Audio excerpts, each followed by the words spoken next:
خوش آمدید۔ آج ہم ایک بہت ہی دلچسپ اور اہم موضوع پر بات کر رہے ہیں۔ یہ کہانی ہے نبوت کی، ایک ایسے سلسلے کی جو انسانیت کی رہنمائی کے لیے بھیجا گیا۔ تو آخر ایک نبی کا مقصد ہوتا کیا ہے؟ اس گفتگو میں ہم نبوت کے تصور کو گہرائی سے سمجھنے کی کوشش کریں گے۔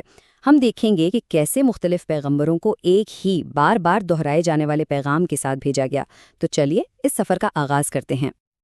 اچھا، تو یہ کہانی شروع ہوتی ہے پہلے انسان یعنی آدم علیہ السلام سے، جنہیں اللہ نے خود ہر چیز کا علم سکھایا اور ایک چھوٹی سی پابندی کے ساتھ جنت میں رکھا۔ پھر ہوا یہ کہ شیطان کے بہکاوے میں آ کر ان سے ایک بھول ہو گئی۔ نافرمانی کے اس ایک عمل نے زمین پر انسانی زندگی کی بنیاد رکھی، لیکن اسی کے ساتھ توبہ اور اللہ کی رحمت کا دروازہ بھی ہمیشہ کے لیے کھول دیا۔ اور بالکل اسی لمحے اللہ نے آدم سے ایک وعدہ کیا۔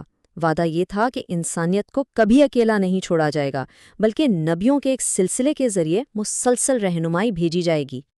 اس وعدے نے ایک ایسا نمونہ قائم کیا جو تاریخ میں بار بار دہرایا گیا۔ آئیے دیکھتے ہیں کہ یہ سلسلہ آخر آگے بڑھا کیسے۔ تو دیکھیے، بہت سے نبیوں کا مشن 3 واضح مرحلوں پر مشتمل تھا۔ پہلا، وہ توحید کا پیغام دیتے، یعنی ایک اللہ کی عبادت کا۔ دوسرا، ان کی قوم ان کی بات ماننے سے انکار کر دیتی۔ اور تیسرا، انکار کے نتیجے میں انہیں آنے والے انجام سے خبردار کیا جاتا۔ اس کی ایک بہت بڑی مثال نوح علیہ السلام ہے۔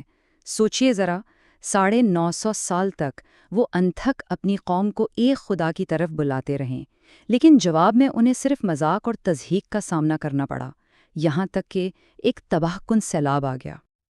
اور یہ سلسلہ صرف یہی نہیں رکا۔ بالکل اسی طرح نبی ہود علیہ السلام نے اپنی قوم کو خبردار کیا، لیکن انہوں نے تکبر میں آ کر اسی عذاب کا مطالبہ کر دیا جس سے انہیں ڈرایا جا رہا تھا۔ پھر کیا تھا؟ ان پر 7 راتوں اور 8 دنوں تک ایک ایسی تیز آندھی بھیجی گئی جس نے سب کچھ تہس نہس کر دیا۔ لیکن بات صرف قوم کو پیغام پہنچانے تک محدود نہیں تھی۔ اکثر نبیوں کے اپنے ایمان کو بھی شدید ذاتی آزمائشوں سے گزارا جاتا تھا۔ ابراہیم علیہ السلام کی آزمائشیں تو دوہری نوعیت کی تھیں۔ ایک طرف انہوں نے عوامی طور پر اپنے پورے معاشرے کو چیلنج کیا، اور دوسری طرف ذاتی زندگی میں انہیں ایک ایسے خدائی حکم کا سامنا کرنا پڑا جس کا تصور کرنا بھی مشکل ہے۔ یوسف علیہ السلام کی زندگی کی کہانی تو دھوکے، ناانصافی اور آخرکار کامیابی کا ایک ڈرامائی سفر ہے۔ یہ گہری ذاتی آزمائشوں کے دوران ثابت قدم رہنے کی ایک بہترین مثال ہے۔ یہاں آ کر نبی کا کردار ایک قصبے کو خبردار کرنے والے سے تھوڑا آگے بڑھتا ہے۔ اب وہ ایک پوری قوم کی رہنمائی کرنے والے اور خدائی قانون قائم کرنے والے رہنما بن جاتے ہیں۔ موسیٰ علیہ السلام نے اپنے وقت کے سب سے طاقتور حکمران فرعون کا سامنا کیا، لیکن کسی فوج سے نہیں، بلکہ اللہ کی مطلق طاقت کے ایک واضح اور ٹوک اعلان کے ساتھ۔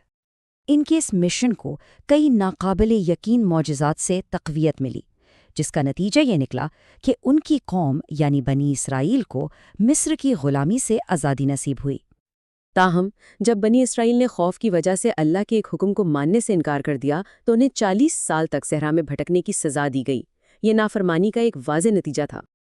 اور اب نبوت کا یہ سلسلہ ایک ایسی شخصیت پر اپنے عروج کو پہنچتا ہے جو اپنے گہرے معجزات کے لیے جانے جاتے تھے۔ وہ کوئی نیا پیغام نہیں لائے، بلکہ اسی پرانے اور سچے پیغام کی تصدیق کرنے آئے۔ عیسیٰ علیہ السلام کی زندگی بچپن میں ان کے معجزاتی کلام سے لے کر ان کے آسمان پر اٹھائے جانے تک ایسی نشانیوں سے بھری ہوئی تھیں جو اس ایک خدا کی طاقت کی طرف اشارہ کرتی تھیں جس کی وہ خود بھی عبادت کرتے تھے۔ تو یہاں سب سے اہم نقطہ یہ ہے کہ عیسیٰ علیہ السلام کا پیغام بھی خالص توحید ہی تھا، وہی پیغام جو ان سے پہلے تمام نبیوں کا تھا۔ ماخذ کے مطابق ان کے دنیا سے جانے کے بعد کی تشریحات نے اس اصل تعلیم کو بدل دیا۔ تو آدم علیہ السلام کے عہد سے لے کر عیسیٰ علیہ السلام کی تصدیق تک یہ داستان ہمیں ایک ہی مستقل خدائی پیغام کے بارے میں بتاتی ہے جو مختلف انسانی تجربات کے ذریعے ہم تک پہنچا، اور یہ ہمیں ایمان اور ہدایت کی اصل نوعیت پر سوچنے کی دعوت دیتی ہے کہ اگر پیغام ہمیشہ ایک ہی تھا تو ہر نبی کا سفر اتنا مختلف کیوں تھا؟